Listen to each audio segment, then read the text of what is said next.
नमस्कार, प्रणाम। RMI network देख रहे हैं आप और मैं हूं रंजीत मिश्रा। देखिए, इस फ्रेम में जो दिख रहे हैं किसी परिचय के मोहताज नहीं है। जदयू में बड़ी पहचान मानी जाती है। सीतामढ़ी में जदयू के नगर अध्यक्ष हैं, वैश्य समाज से आते हैं, कानू हलवाई समाज के बड़े नेता के तौर पर सीतामढ़ी में शिवर में लोग जानते हैं। प्रतिष्ठित व्यवसायी हैं सीतामढ़ी के। प्रेम कमल साड़ी शोरूम रेडीमेड के डायरेक्टर हैं। प्रतिष्ठित प्रतिष्ठान है। आज बिहार के राजनीतिक हलचल पर चर्चा होगी, वहीं सीतामढ़ी के विकास पर चर्चा होगी। तो सबसे पहले आपका बहुत बहुत स्वागत है। बहुत बहुत धन्यवाद रंजीत जी, साथ ही आपके चैनल को भी और समस्त सीतामढ़ी वासियों को भी मेरा बहुत बहुत सादर नमस्कार, प्रणाम। बिहार के राजनीतिक हलचल पर चर्चा करेंगे। जदयू के आप नेता हैं, नगर अध्यक्ष हैं मेन विंग में। नीतीश जी को आदर्श मानते हैं। नीतीश जी बिहार की सत्ता का बागडोर सम्राट जी के हाथों में सौंपकर दिल्ली चल दी है राज्यसभा। क्या कहेंगे आप?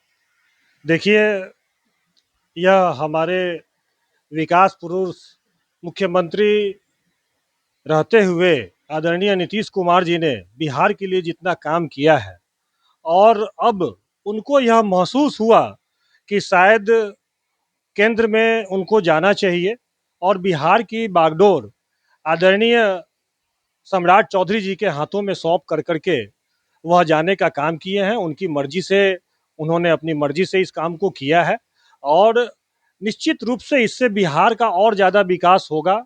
और साथ ही हमारे नेता, जनता दल यूनाइटेड के राष्ट्रीय अध्यक्ष, पूर्व मुख्यमंत्री नीतीश कुमार जी, जो हमारे राजनीतिक आदर्श के रूप में भी हैं, और उन्हीं को देख करके आज से 15 साल पहले मैंने जनता दल यूनाइटेड को ज्वाइन किया था, और उनके आशीर्वाद से मैं जनता दल यूनाइटेड में अपनी एक पहचान बनाई।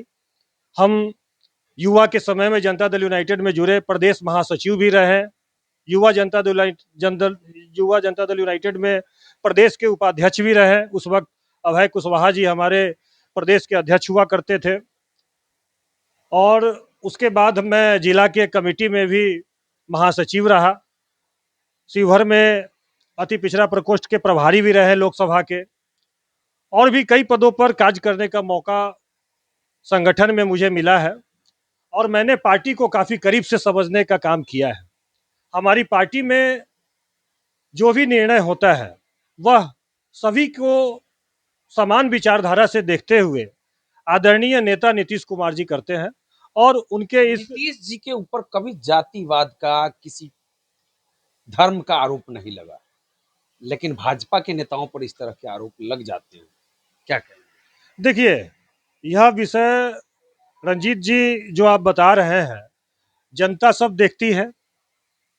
निश्चित रूप से यह बात आपके कहना अगर है तो मैं इस पर दो ही लाइन आपसे बताऊंगा। भारतीय जनता पार्टी बहुत अच्छी पार्टी है। माननीय प्रधानमंत्री जी श्री नरेंद्र मोदी जी के फेस पर पूरे हिंदुस्तान में चुनाव लड़ा जाता है। जिस तरीके से आदरणीय नेता नीतीश कुमार के फेस पर पूरे बिहार में चुनाव लड़ा जाता है, और आपका इशारा जिस तरफ है, चाहे वो टिकट बंटवारे का मामला हो जो आप कहना चाह रहे हैं, तो यह मामला मैं आपके इस चैनल के माध्यम से भी माननीय प्रधानमंत्री जी तक और माननीय पूर्व मुख्यमंत्री नीतीश कुमार जी तक यह संदेश देना चाहता हूं, आपके चैनल के माध्यम से, कि इन लोगों के फेस का नाजायज फायदा नीचे के लोग ना उठावे। ना उठा। बहुत बड़ी बात कर रहे हैं। ये बात बिल्कुल इंपॉर्टेंट बात है, जो आम जनता के बीच में है, और आम जनता इसको बोल भी नहीं पाती है। लेकिन सच्चाई यह है कहीं ना कहीं कि भाई, इन लोगों के फेस का दुरुपयोग नीचे स्तर पर किया जाता है। माननीय प्रधानमंत्री नरेंद्र मोदी जी, जो एक आदर्श पुरुष है, अमित शाह जी, जिन्होंने देश के लिए गृह मंत्री होते हुए जिन्होंने बहुत ज्यादा काम किया है, तो इन लोगों के फेस पर जनता इन लोगों के नाम पर वोट करती है। और प्रत्याशी चयन में कहीं ना कुछ त्रुटि तो जरूर होती है, इस बात से इनकार नहीं किया जा सकता है। इस मतलब बात को मैं मतलब भी मानता हूं। ऐसे लोग भी निकल जाते हैं जो योग्य नहीं है, जो योग्य नहीं है, इन लोगों के नाम पर निकल जाते हैं। सीतामढ़ी पर चर्चा करते हैं। जदयू के एमपी हैं देवेश चंद्र ठाकुर जी, भाजपा से विधायक है सीतामढ़ी के सुनील कुमार पिंटू जी। मतलब विकास के रूप में ही है। कितना देख रहे हैं सीतामढ़ी के विकास के रफ्तार को? देखिए, सीतामढ़ी के विकास के रफ्तार को अगर देखा जाए और अभी जो घोषणा हुई है, आदरणीय हमारे अभिभावक देवेश चंद्र ठाकुर जी, जो वर्तमान में इस वक्त सांसद भी हैं सीतामढ़ी के, अभिभावक भी हैं, सांसद भी हैं, गार्जियन भी हैं हमारे। और मैं समझता हूं कि उनके जैसा जनप्रतिनिधि जिला को क्या पूरे हिंदुस्तान को मिलना चाहिए, जो अपने कार्य के प्रति, अब जनता के प्रति पूरी ईमानदारी बरत करके काम करते हैं, पूरी निष्ठा और ईमानदारी से काम करते हैं। अभी सांसद वो बने हैं और उनको सांसद बने हुए 2 साल पूरा हुआ है। इस बीच में विधानसभा का चुनाव भी हुआ है और उन्होंने अपने सामर्थ्य के अनुसार हर वो प्रयास किया है जो सीतामढ़ी को विकास के दहलीज पर, पूरे विश्व के मानचित्र पर एक पहचान मिले, ऐसा करने में उन्होंने कोई कसर नहीं छोड़ा है। अब रही बात आदरणीय सुनील कुमार पिंटू जी, जो हमारे बड़े भाई हैं, विधायक हैं इस समय वर्तमान में भारतीय जनता पार्टी के, वो भी पूर्व से चले आ रहे हैं। बीच में हमारे मिथिलेश जी भी विधायक बने। अभी आप ही के द्वारा सुनील कुमार पिंटू जी का एक वीडियो भी मैंने देखा है, शायद आजकल में ही आपने उनका इंटरव्यू लिया है और पुल पर आपने चर्चा की है। पुल एक ऐसा विषय है, ये समझ से परे है और निश्चित रूप से जिस कंपनी को यह टेंडर दिया गया है, उस कंपनी के ऊपर निगरानी होनी चाहिए, उस पर जांच होनी चाहिए। यह जांच का विषय है कि इतने वर्षों के अंदर में हम दिल्ली जाते हैं, 15 वर्षों के अंदर में दिल्ली का मेट्रो लाइन, जहां 2 लाइन हुआ करता था, आज सैकड़ों लाइन में बदल चुका हुआ है। डेवलपमेंट वहां दिखता है, लेकिन इस छोटे शहर में एक ओवरब्रिज नहीं बन पाया। इसके पीछे की कारणों को समझना पड़ेगा कि आखिर सीतामढ़ी में एक छोटा सा ओवरब्रिज नहीं बन पाया, पुपड़ी में ओवरब्रिज बन गया, दो ओवरब्रिज बन गया, इसके बाद शुरू हुआ, लेकिन सीतामढ़ी में क्यों नहीं बन पाया? आखिर क्या कारण है? हम लोग तो जनप्रतिनिधि नहीं है, उस लेवल पर नहीं है, लेकिन मेरा इतना जो समझ है, लेकिन आम जनता के बीच रहते हैं लोग, हम लोगों से भी सवाल करते हैं कि भाई आप लोग क्या कर रहे हैं, समझ में नहीं आता है। एक छोटा सा ओवरब्रिज नहीं बन पाया, जवाब देना भारी पड़ता है। लेकिन मैं इसमें कहीं ना कहीं अपने जनप्रतिनिधियों को, शायद उन लोगों के प्रयास को मजबूरी के रूप में भी देख रहा हूं, जैसा उन लोगों ने व्यक्त किया है।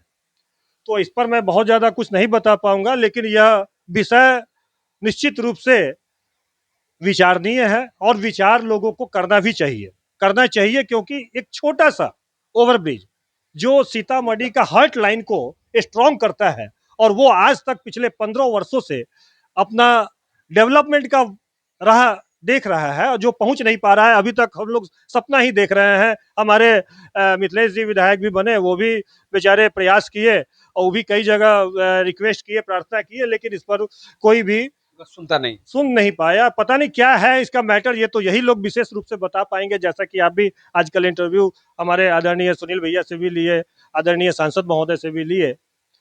तो ये तो जांच का विषय है कि आखिर कारण क्या है, और इस पर जांच। सीतामढ़ी के प्रतिष्ठित व्यवसायी हैं, व्यवसाय को सीतामढ़ी में किस रूप में देख रहे हैं? व्यवसाय कैसा है, किस तरह के माहौल में?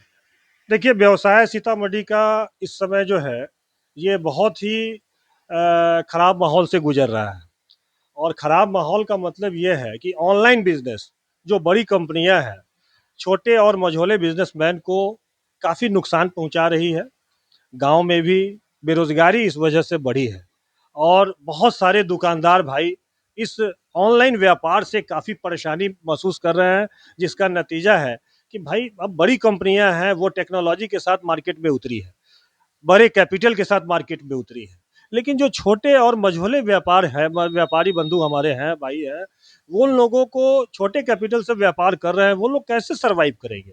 इन लोगों के प्रति सरकार को सहानुभूति दिखाते हुए व्यापार के प्रति कुछ ऐसा जागरूकता पैदा करना चाहिए, ऐसा व्यवस्था लागू करना चाहिए, ताकि ये लोग अपने व्यापार को सुचारू रूप से चला सके और अपने रोजी रोटी को जिंदा रख सके, अपने जिम्मेदारियों का निर्वहन कर सके, अपने पारिवारिक जिम्मेदारियों को पूरी निष्ठा ईमानदारी से निभा सके। और ऐसी परिस्थिति में बेरोजगारी बढ़ भी रही है, ये दिख रहा है। ऑनलाइन व्यवसाय मतलब जी जी मेन व्यवसाय को चौपट कर जी, बिल्कुल चौपट कर रहा है। मैं समझता हूँ खुदरा व्यापार जो लगभग बिहार ही नहीं पूरे हिंदुस्तान में 70% खुदरा व्यापार है, जहां से गवर्नमेंट को रेवेन्यू भी जाती है और 70% लोग उसी खुदरा व्यापार के पास में प्राइवेट जॉब भी करते हैं। और अगर यह खुदरा व्यापार डिस्टर्ब होने से इससे मैं समझता हूं कि आर्थिक नुकसान के साथ साथ सामाजिक और पारिवारिक नुकसान की भी स्थिति आई हुई है। मतलब बेरोजगारी बढ़ सकती बिल्कुल बिल्कुल बढ़ी हुई है और बढ़ भी रही है। बढ़ भी रही है। तो ये थे प्रतिष्ठित व्यवसायी सीतामढ़ी के प्रेम कमल सारी शोरूम के डायरेक्टर, जदयू के नगर अध्यक्ष, कानू हलवाई समाज के बड़े नेता अमित कुमार गोल्डी जी। इन्होंने बड़ी बातें कही है। नीतीश कुमार के सत्ता को सम्राट चौधरी को सौंपने को लेकर भी इन्होंने बताया है। वहीं छोटे एवं मझौले व्यवसाय से जुड़े लोग आज ऑनलाइन बिजनेस से परेशान है, जिसको लेकर इन्होंने सब कुछ बताया है। तो चलिए, बाकी इस वीडियो पर आपकी क्या प्रतिक्रिया है, कमेंट करके बता सकते हैं। हमसे जुड़ने के लिए आपको बहुत बहुत धन्यवाद, आभार आपका भी और सभी श्रोता बंधुओं का मैं बहुत बहुत आभार व्यक्त करता हूं। और साथ ही मैं आपसे यह उम्मीद करता हूं रंजीत जी कि आप भी जिस तरीके से सीतामढ़ी की जो ज़रूरत है, अभी नगर निगम पर भी आपने चर्चा किया था, वो मैंने देखा आरिफ भाई का जो इंटरव्यू था, उनका कहना था कि 2 करोड़ रुपए लगभग सभी वार्ड में 2 करोड़ रुपए से ऊपर का डेवलपमेंट किया गया है। 46 वार्ड है नगर निगम में, तो 46 दुना भी नहीं 46 वार्ड है, तो 46 दुना 92 करोड़, 92 करोड़ का मतलब 100 करोड़। तो इसका मतलब 3 साल के अंदर में 100 करोड़ रुपया सीतामढ़ी नगर निगम में डेवलपमेंट के लिए लगाया गया है। 200 करोड़ से ऊपर, वो बता रहे थे कि 200 करोड़ से ऊपर रुपया सीतामढ़ी नगर निगम में खर्च। हाँ, आरिफ भाई ने यह भी कहा है कि यह जो 200 करोड़ रुपया लगभग जो खर्च हुआ है, तो यह किसी न किसी संवेदक के थ्रू हुआ है। तो उस संवेदक पर भी जांच होनी चाहिए कि भाई वह संवेदक कौन है और उसने क्या क्या डेवलपमेंट किया है। हर गली मोहल्ले में इसकी जांच होगी और होने की तैयारी हो रही है। हम लोगों ने भी अपने पार्टी में ऊपर लिखा है कि भाई आखिर 200 करोड़ रुपए का जो खर्च हुआ है नगर निगम में, इस 200 करोड़ रुपया तो दिखना नहीं चाहिए, आम पब्लिक को दिखना चाहिए कि 200 करोड़ रुपया कहाँ खर्च हुआ है। दिख नहीं रहा है, कहाँ खर्च हुआ है यह दिखना चाहिए। आरिफ भाई ने कहा है संवेदक के थ्रू खर्च हुआ है, तो उस संवेदक के ऊपर जांच का विषय है कि आखिर वह संवेदक है कौन और उन्होंने कैसे काम किया है। जो दिख नहीं रहा है, सीतामढ़ी में विकास दिख नहीं रही है।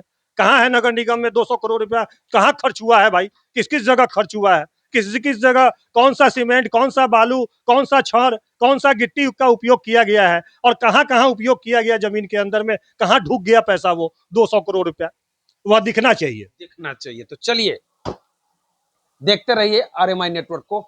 बहुत बहुत धन्यवाद।